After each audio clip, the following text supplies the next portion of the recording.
They say the Igbo man is like the Iroko tree, strong, tall, and deep-rooted.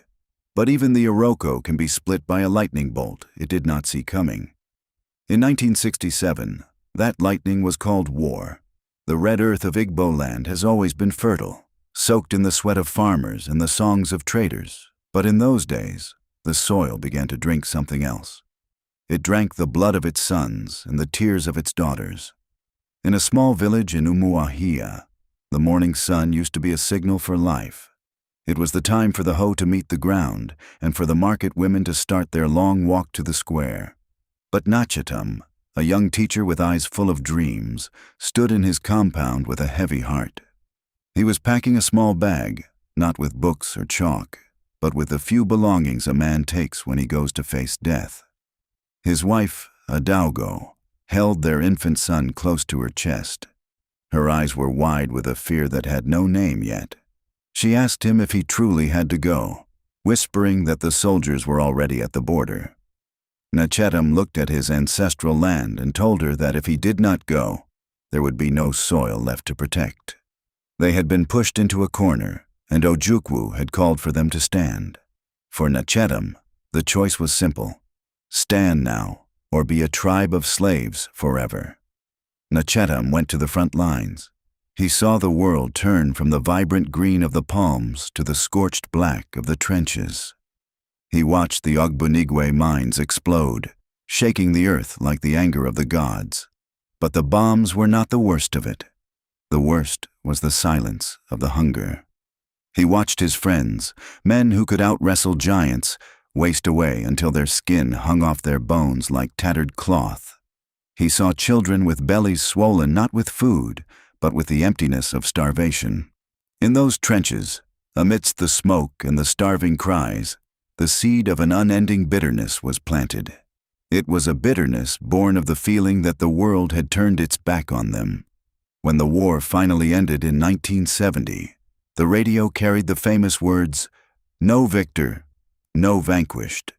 But when Nnachetam walked back to his village, his feet bare and his spirit broken, he found no victory. He found his house was nothing but a pile of charcoal. His books were ash. His father was in a shallow grave. He went to the bank, carrying the passbook that recorded the thousands of pounds he had saved from years of hard work as a teacher. He stood in a long line of men who looked just like him, ghosts in tattered clothes. When he reached the counter, the clerk did not look at his savings. He did not look at the years of labor recorded in the book. He simply stated the new policy. It did not matter what you had before the war. Every person who had supported the dream of Biafra was given only 20 pounds to start their life again. Nnachetam's hands trembled as he took the small notes. 20 pounds could not buy back his youth. It could not buy the zinc for a new roof. It could not replace the lives lost. In that bank office, the bitterness became a permanent resident in the Igbo heart. It was the crushing realization that their sweat, their intellect, and their very existence as Nigerians were being valued at next to nothing. This was the moment the shadow fell over the tribe, a shadow that would stretch across decades. The world expected the Igbos to stay down, to wither away in the soot of their burnt villages. But they did not know the secret word in the Igbo soul: Njepu, the journey. If they were not welcome in the halls of power, they would find a home in the stalls of the marketplace. The apprenticeship system, the Iman-Inu, became the new army. Young boys traveled far from home, serving masters for years to learn the trade, building something out of the 20 pounds and the dust. They moved to the chaos of Onitsha, the sprawling markets of Alaba in Lagos, and even to the cold streets of New York and London. They built empires of spare parts and textiles. They became the pillars of the economy. Yet, as they built businesses, they felt the doors of the nation slamming shut. In the village square years later, an older Nnachetam sat with his son, OK. OK was brilliant, the best in his university class, but he returned home with a letter of rejection. He asked his father why a boy who could barely read was given the government job he had earned. Nnachetam's voice was like dry leaves rubbing together. He told his son that they were playing a game where the referee was the brother of the opponent. The bitterness had moved from the father's pocket to the son's career. He described a country that seemed to eat its best and praise its worst. A place where the Igbo man's brain was feared so much that his feet were chained by invisible quotas and glass ceilings. Now, in the present day, the shadow remains.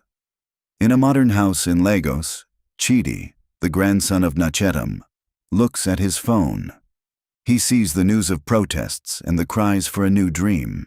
He is 22, full of the energy of the digital age, yet he feels the pull of the old anger. During a Christmas break in the village, he sits with his grandfather, who is now a very old man with eyes like cloudy marbles. Chidi asks why there is still so much anger. He asks why young men are talking about leaving again after so much suffering. Nnachetam tells him that the bitterness is unending because the wound was never cleaned. He explains that the nation told them to forget the war, but it never gave them a reason to trust the peace.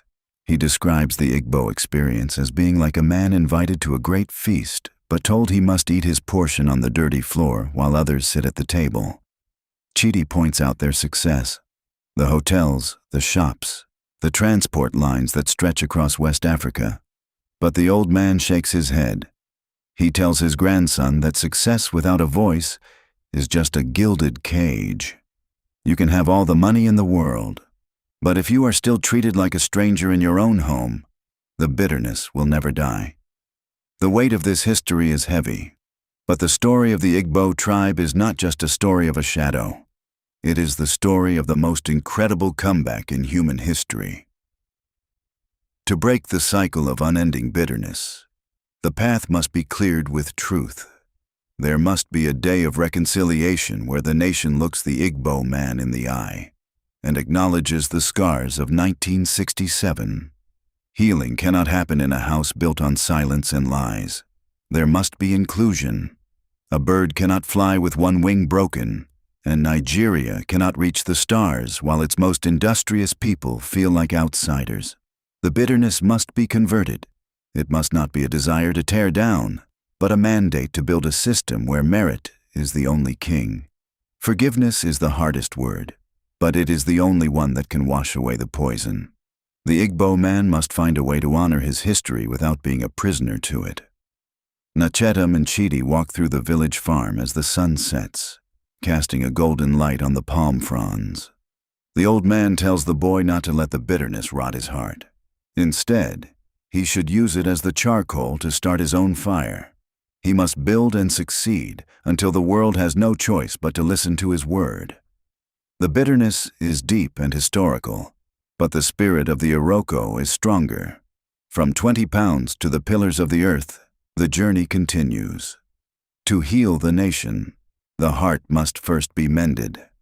And as the sun dips below the horizon, the promise of a new dawn remains, waiting for the day when the shadow finally lifts.